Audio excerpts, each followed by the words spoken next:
बाहेर छान पाऊस, त्यानंतर मग चहाने दिवसाची सुरुवात केली आणि आता मुलांच्या डब्यांची तयारी करायची होती। अभय तसा शरीरच्या अगोदरच स्कूलमध्ये जातो, तर त्याच्यासाठी पण उत्तप्पे बनवून दिले आणि आता शरीरच्या डब्यासाठी मस्त असे रव्याचे उत्तप्पे बनवत होते।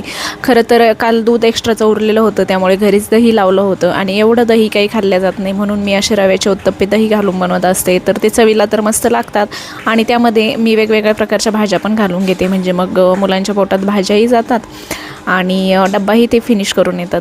तर आता सकाळ सकाळची हीच घाई गडबड, एकदा मुलं स्कूलला गेली की मग बाकीचं आवरायचं टेन्शन।